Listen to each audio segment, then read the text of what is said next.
Terima kasih buat tim Praise and Worship yang melayani kita dan melayani Tuhan. Dan juga tim media dan semua yang melayani. Kita beri tepuk tangan yang meriah untuk kemuliaan nama Tuhan Yesus. Ya, saudara sekalian, terima kasih juga buat setiap dukungan doa saudara dalam perjalanan pelayanan selama 2 minggu di Indonesia, di berbagai kota, pulau. Tuhan bekerja dengan ajaib dan kami bersyukur dengan jadwal yang padat, tetapi semua penerbangan, semua kendaraan juga bisa tepat waktu. Dan saya yakin saudara yang mendoakan juga upahnya besar di surga. Yang percaya katakan amin. Nah, bulan ini saudara sekalian, kita akan banyak belajar tentang subtema kita In Love Again. Jatuh cinta kembali. Saudara sekalian, tahun ini kita belajar tentang The Year of Revival. Tahun kebangkitan. Dan rupanya kita harus mengerti, hidup kita akan alami kebangkitan saat kita mencintai Tuhan dan mencintai sesama lebih daripada sebelumnya. Yang setuju, katakan amin. Nah, tema khotbah saya hari ini adalah Aku Cinta Yesus. I love Jesus. Aku cinta Yesus. Ayo yang online coba ketik dan semua katakan Aku cinta Yesus. 2, 3. Belum semuanya, lebih keras. 2, 3. Nah, Tuhan Yesus berkata, lihat Markus 12 ayat 30. Yesus berkata pada setiap kita, kasihilah Tuhan Allahmu dengan segenap hatimu, dan dengan segenap jiwamu, dan dengan segenap akal budimu, dan dengan segenap kekuatanmu. Lihat bagaimana Tuhan mau agar kita mencintai Tuhan lebih dari segala-galanya. Katakan amin. Ayo kita akan baca bersama-sama ayat ini dengan suara nyaring. Saya mau dengar suara Anda, katakan amin.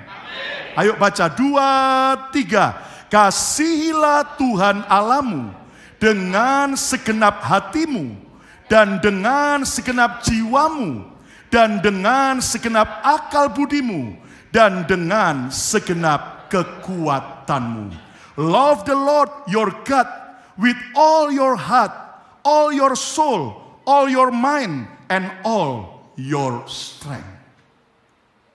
Ayat ini menegaskan betapa serius Tuhan memperhatikan kondisi kasih, kondisi cinta kita kepada Tuhan.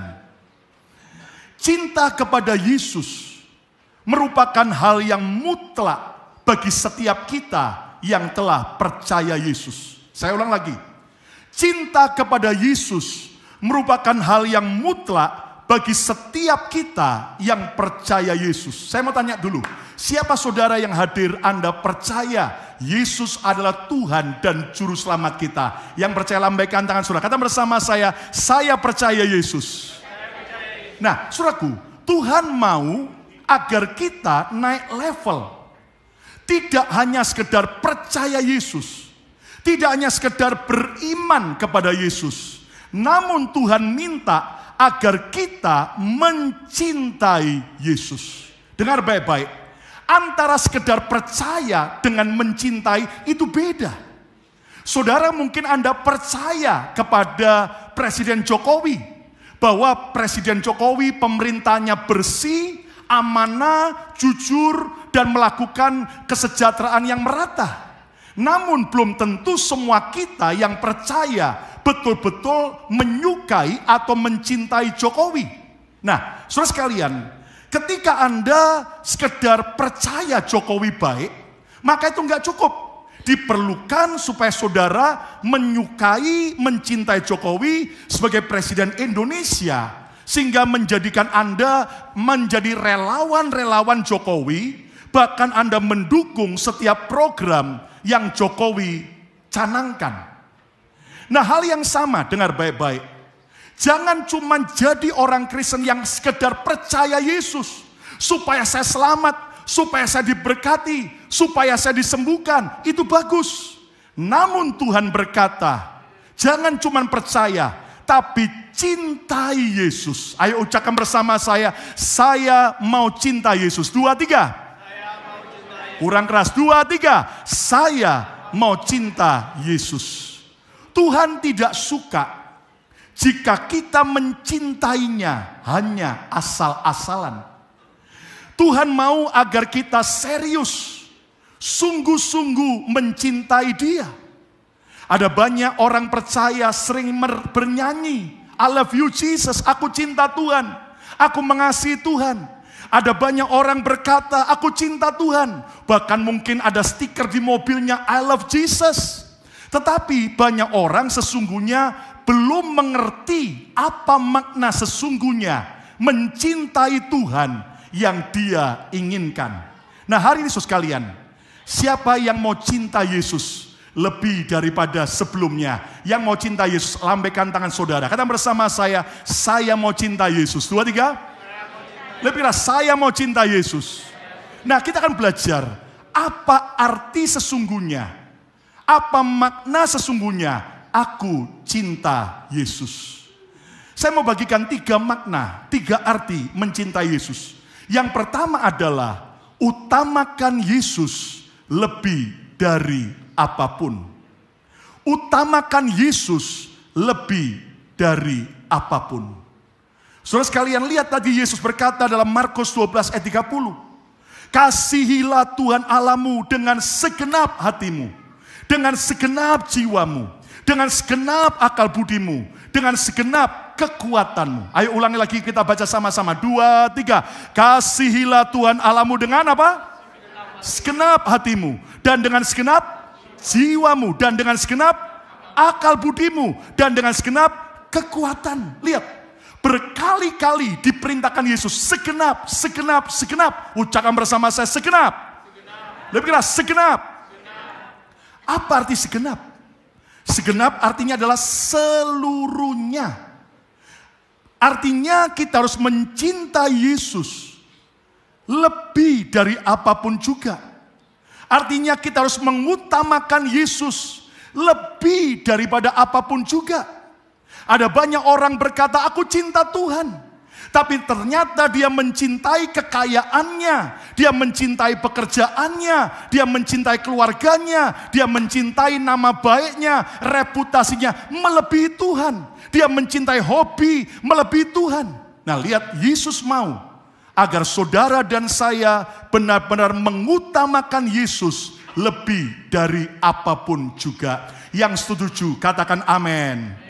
Lihat Tuhan Yesus berkata apa? Matius 10 ayat 37 sampai 38. Barang siapa mengasihi bapak atau ibunya, orang tuanya, lebih daripadaku, lebih daripada mencintai Yesus. Lihat, ia tidak layak bagiku.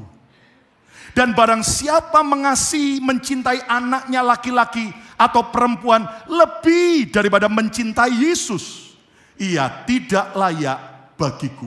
Ayat yang ke-38, yuk baca sama-sama. 2, 3. Barang siapa tidak memikul salibnya dan mengikut aku, ia tidak layak bagiku.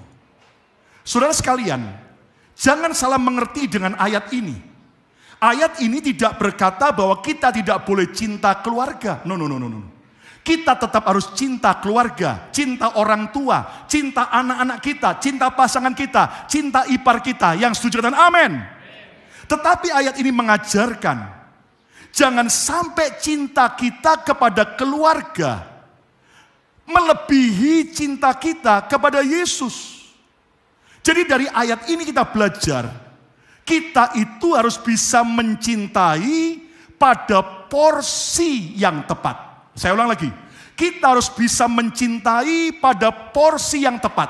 Ucapkan bersama saya, mencintai dengan porsi yang tepat. 2, 3. Artinya begini saudaraku, Tuhan mau supaya saudara dalam cinta Anda, kasih Anda betul-betul membagi cinta itu pada porsi yang tepat.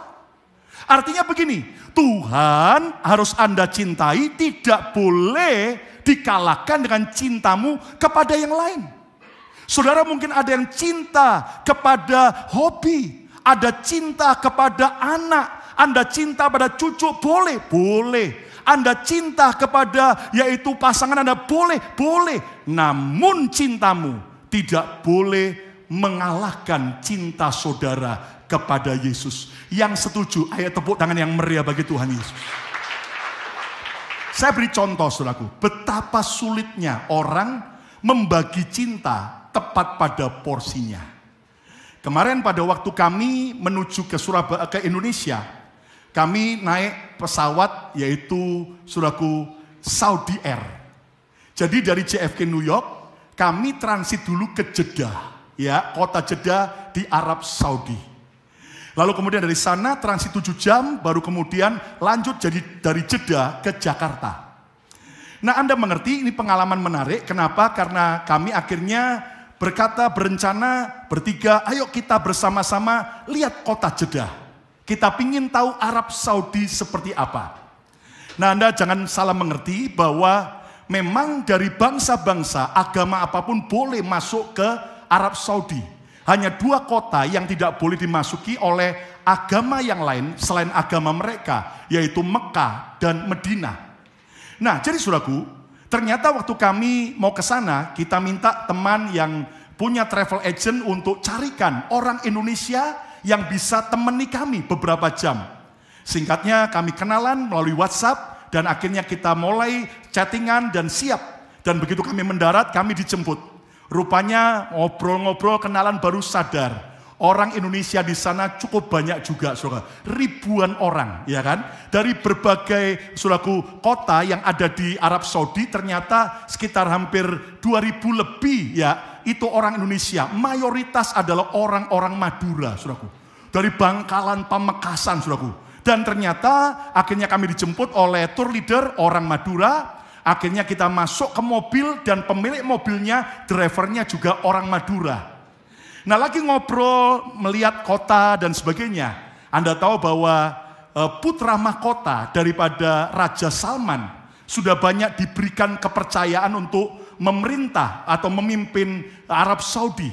Dan putra mahkota jauh lebih moderat, terbuka. Kami kaget, semua makanan-makanan Amerika ada di sana. Ada berbagai merek-merek makanan ada di sana dari Amerika. Bahkan ternyata 4 tahun terakhir sudah dibuat peraturan bahwa wanita boleh bekerja dan boleh nyetir mobil. Sebelumnya nggak boleh sama sekali. Ya, jadi sudah lebih terbuka. Bahkan kota Jeddah lagi dalam pembangunan besar di mana mereka berencana 2030. Kalau selesai semua, maka kota Jeddah akan jadi kota pariwisata yang akan menyaingi Dubai, saudaraku. Ya, nah jadi pada waktu kami ngobrol sambil makan juga, sopirnya orang Madura ini, saudaraku, akhirnya nyombong sekali. Dia berkata, saya ini punya istri 6.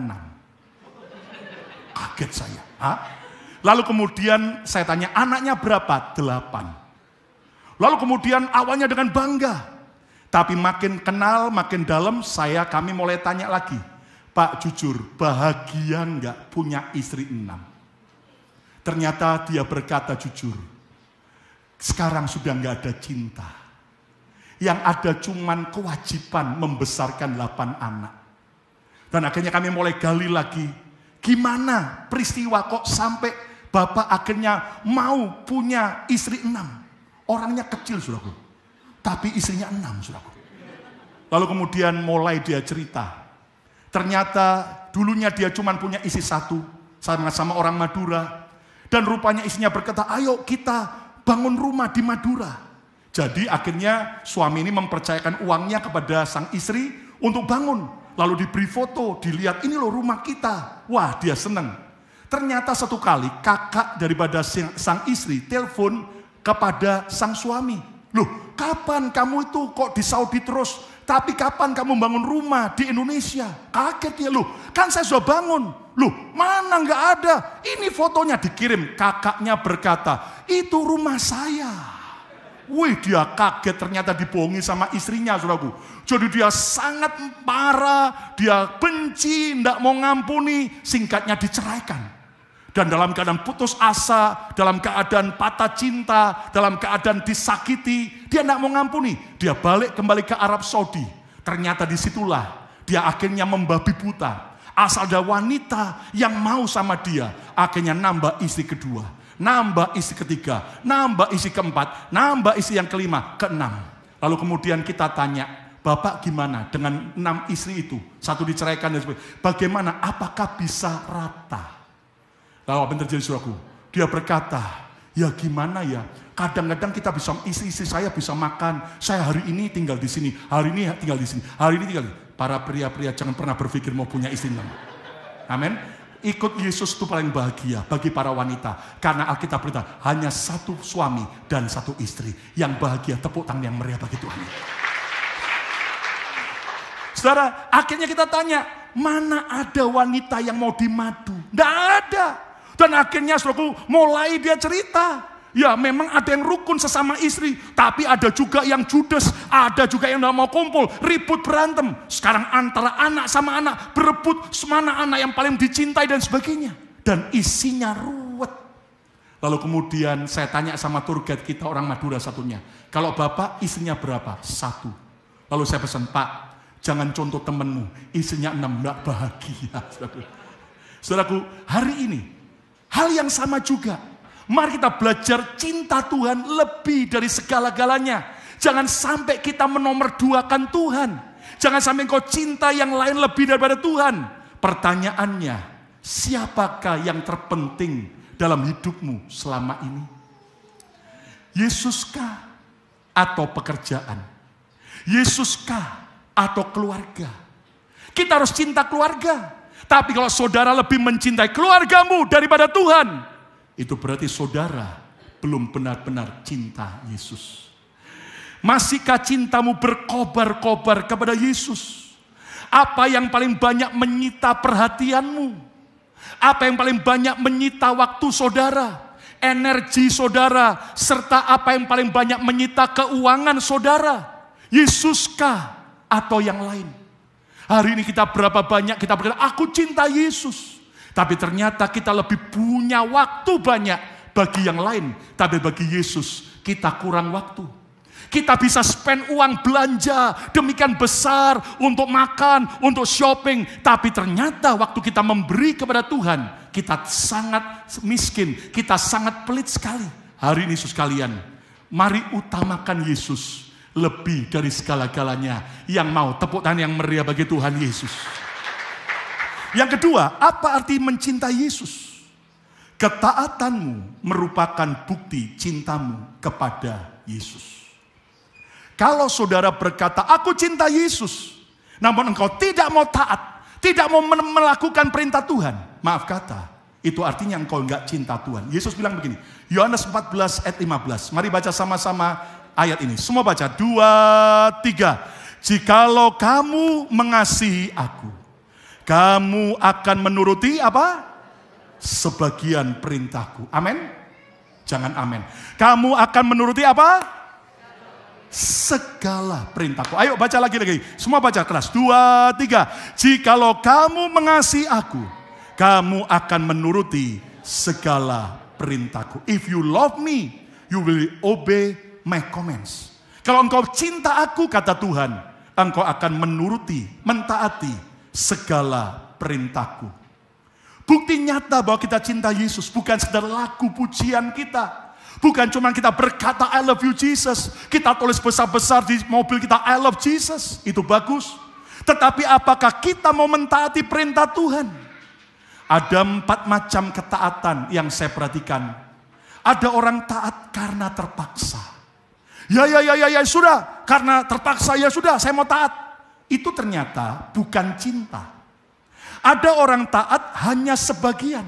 Oh saya mau taat tapi ya yang saya suka, yang cocok saja. Ini firman cocok, yang itu enggak cocok saya enggak mau. Itu namanya belum cinta.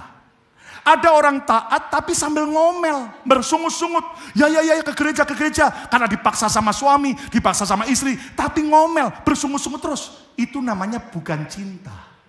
Cinta itu artinya taat sepenuhnya dengan sukacita. Yang setuju tepuk tangan yang meriah bagi Tuhan Yesus.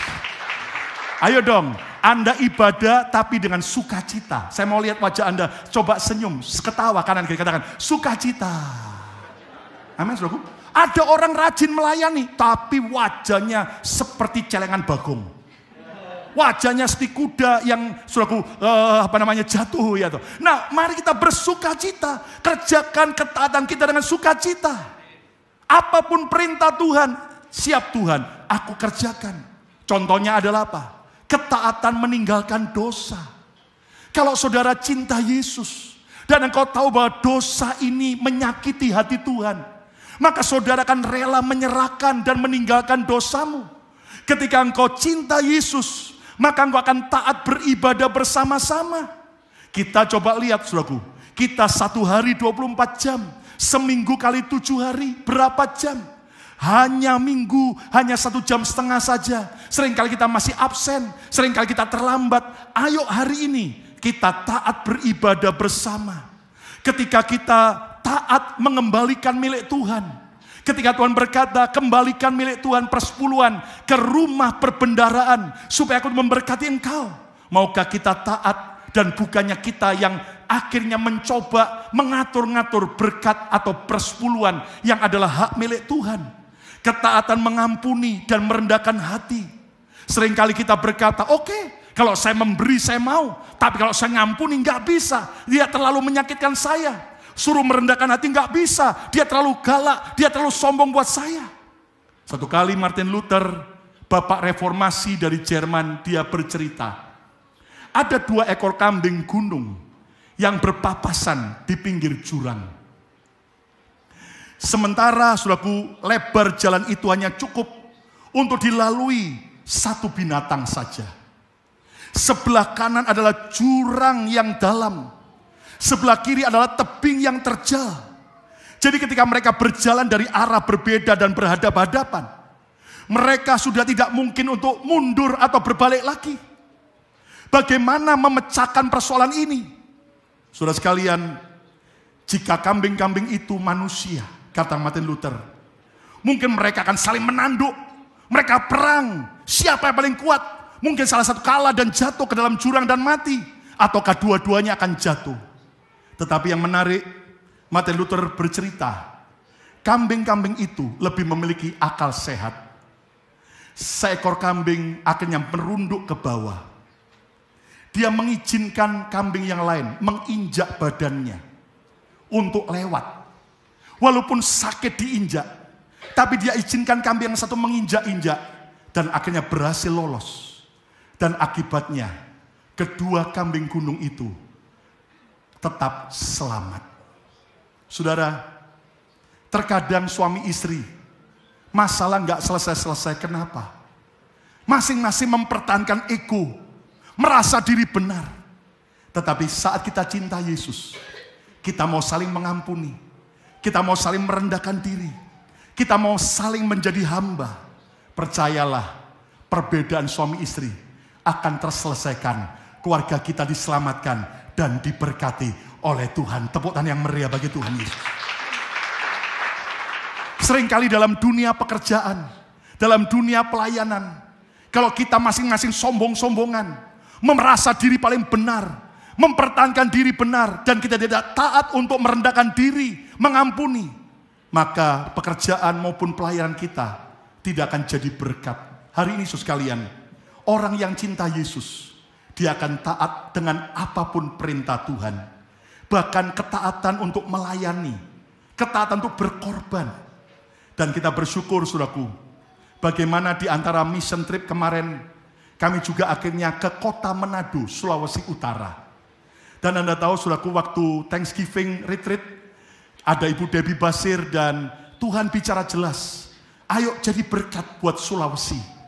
Singkatnya, kami hubungi teman hamba Tuhan, gerejanya besar di Manado.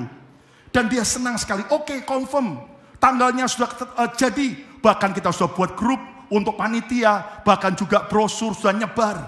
Ternyata kurang 3 minggu, kami dapat kabar, mohon maaf, acara kami batalkan.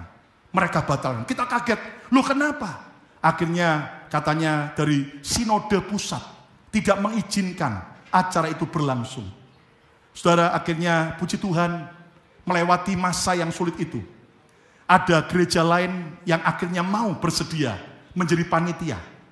Akhirnya kita sewa sebuah ballroom di sebuah mall yang ada di kota Manado.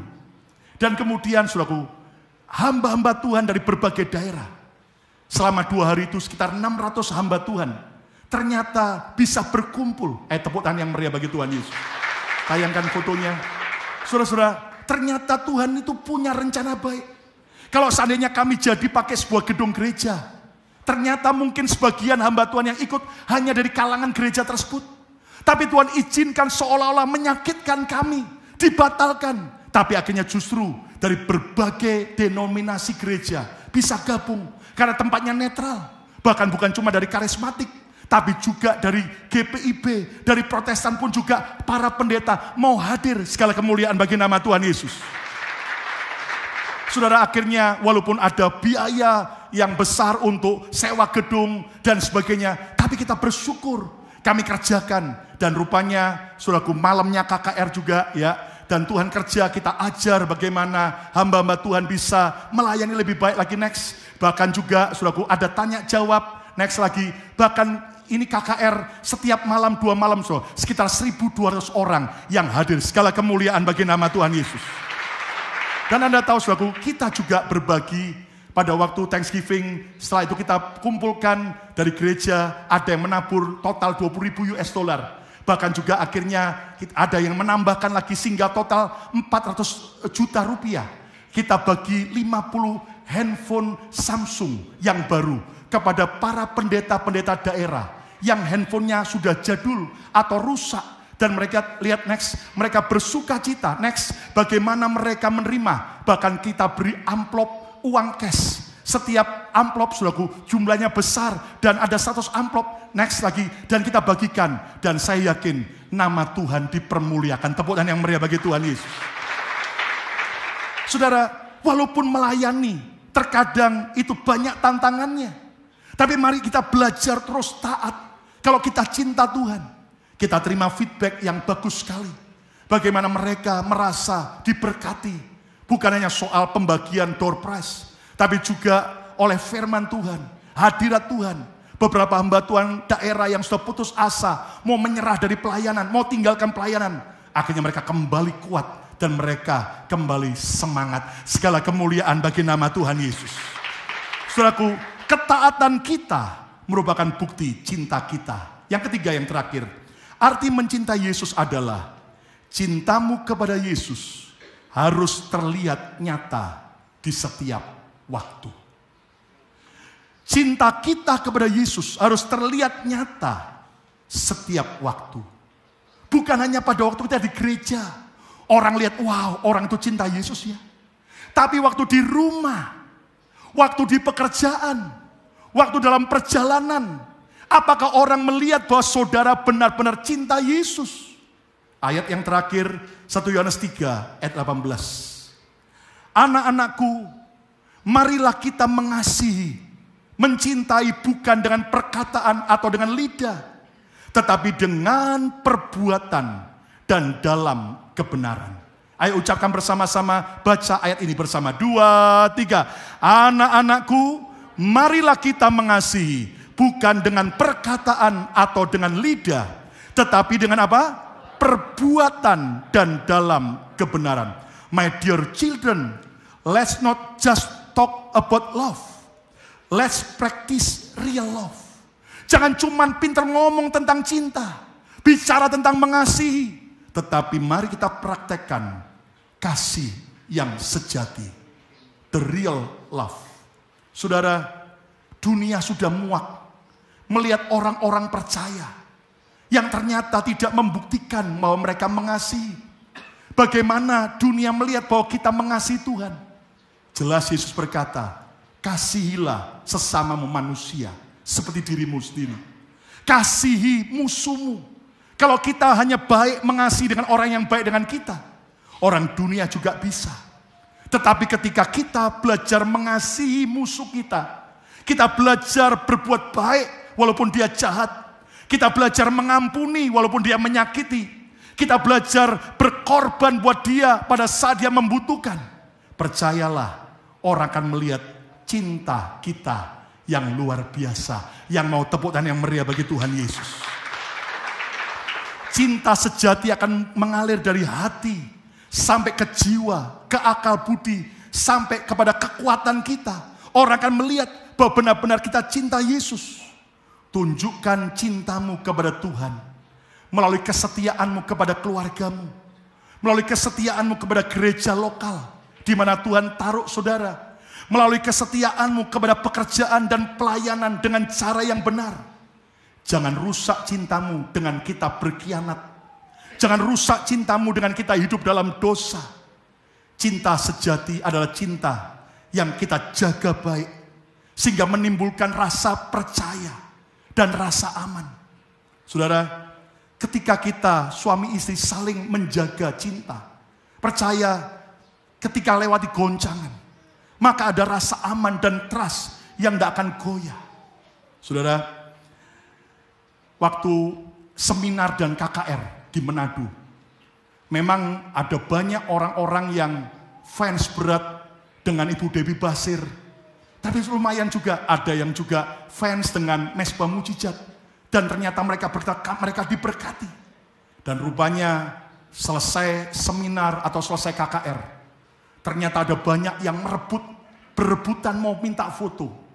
Dan Anda tahu saudaraku, ternyata ada yang sopan, tapi juga ada yang brutalnya, bukan main saudaraku.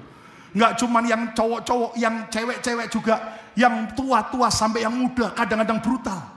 Sampai akhirnya selesai acara, waktu kami perjalanan kembali ke Jakarta, ternyata Bu Debbie Basir di-tag di Facebook oleh seseorang wanita. Dan waktu dilihat ternyata ada foto yang muncul. Fotonya adalah ini. Dan seolah-olah saya foto mesra dengan wanita ini. Padahal saya kaget waktu saya lihat, seingat saya nggak berdua. Di sebelah saya ada beberapa orang, tapi lihat dipotong badan saya, seolah-olah cuma foto berdua. Dan saudara sekalian, waktu isi saya lihatkan foto ini, dia ketawa-ketawa. Dia nggak cemburu, dia nggak marah, dia malah ketawa. Bahkan saya tunjukkan foto berikutnya, lihat, ternyata wanita ini bukan cuma foto sama saya, foto juga sama orang yang diidolakan. Dan kalau seandainya cuma foto sama saya, orang bisa berkata, jangan-jangan Pak Lukas punya. Ya, ternyata foto sama tamu yang lain. Dan saudaraku, kita nggak nyalakan, tapi mereka karena ngefans, senang, diberkati. Tapi saudaraku, yang menarik begini, istri saya nggak marah, istri saya nggak cemburu, tapi dia ketawa-ketawa. Kenapa? Saya tanya sama dia begini, aku tahu siapa suamiku, aku tahu karakter suamiku, dan aku trust sama suamiku. Wah, terima kasih. Tapi saya nggak kemudian berkata, oke, sembarang. Enggak, saya jaga diri. Istri saya tahu persis bagaimana saya tunjukkan cinta kepada dia. Bukan cuma fake love, tapi the real love. Setiap hari, walaupun kami berjauhan pun karena pelayanan, tapi saya tunjukkan cinta. Dan dia trust, saya juga trust sama dia. Bersyukur loh saudara, punya ibu gembala yang tidak pencemburu. Nggak ada yang amin. Saudara tahu ada teman saya di Surabaya dulu, hamba Tuhan. Isinya super pencemburu. Ternyata pada waktu kebaktian, ada janda muda yang cantik. Yang ternyata punya hati sama si gembala. Dan gembala kayak juga meriting, lampunya ngeriting. Rupanya selesai kebaktian, waktu salaman, nyalami gembala, nyalami jemaat. Satu persatu nggak apa-apa, begitu nyalami janda muda itu saudara. Langsung isinya ambil sepatunya dilempar ke pendeta. Langsung jadi rumor memalukan. Lalu pendeta itu akhirnya oleh atasannya langsung diberhentikan, saudaraku. Saudaraku, tapi lihat bagaimana saya menjaga hidup. Saya nggak mau main-main dengan cinta yang istri saya berikan, trust yang dia berikan. Saya nggak pernah mau konseling berdua dengan wanita lain. Minimal kalau seandainya perlu konseling, saya minta beberapa orang mendampingi. Dan istri saya tahu persis. Setiap kali ada wanita yang ngejar, di Jakarta, di Surabaya, WhatsApp, dan sebagainya. Kadang-kadang yang tanya, ada yang nekat banget. Pak Lukas tinggal di mana? Hotelnya di mana? Saya datang ke hotelnya. Pria-pria yang lain diam semua, jangan-jangan. Yes. Langsung saya tolak. Tidak. Kalau mau ketemu di gereja. Tinggal di mana? Tinggal di sekretariat, saya bilang. Saudara. Ya, kenapa? Kita harus tegas. Tapi, saudaraku, mari kita belajar. Kita nggak boleh memainkan kepercayaan. Kalau Tuhan percaya buat saudara, dimanapun, kapanpun, mari kita tetap hidup takut akan Tuhan dan tetap bisa dipercaya. Tepuk tangan yang meriah bagi Tuhan Yesus. Kesimpulannya, cinta Yesus dalam seluruh aspek kehidupan saudara. Hari ini, masihkah benar kita cinta Yesus? Apa arti mencintai Yesus? Yang pertama, utamakan Yesus lebih dari apapun juga. Pemuda yang kaya raya, waktu diminta Yesus, pergi jual hartamu, berikan pada orang miskin. Maka kita beritahu pemuda kaya ini meninggalkan Yesus dengan sedih hati. Karena banyak hartanya. Hartanya sudah jadi berhala. Hartanya sudah dicintai lebih daripada Tuhan. Dia tidak rela melepas.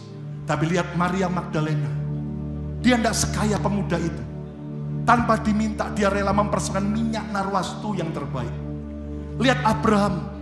Ketika diminta Tuhan, persembahkan anakmu Ishak yang kau cintai. Karena Tuhan mau menguji apakah Abraham lebih cinta Ishak daripada Tuhan. Abraham, seorang yang cinta Tuhan, dia rela persembahkan yang terbaik kepada Tuhan. Yang kedua, ketaatanmu merupakan bukti cintamu kepada Yesus. Maukah engkau taat buat segala perintah Tuhan? Yang kau suka, yang cocok maupun yang gak kau suka, yang berat. Maukah kita taat? Dan yang ketiga, cintamu kepada Yesus harus terlihat nyata di setiap saat. Biar anak-anak kita lihat tiap hari. Biar keluarga kita, teman kerja kita, masyarakat lihat bahwa kita cinta Yesus. Siapa mau cinta Yesus? Angkat tangan saudara. Ayo beri tepuk tangan yang meriah bagi Tuhan Yesus.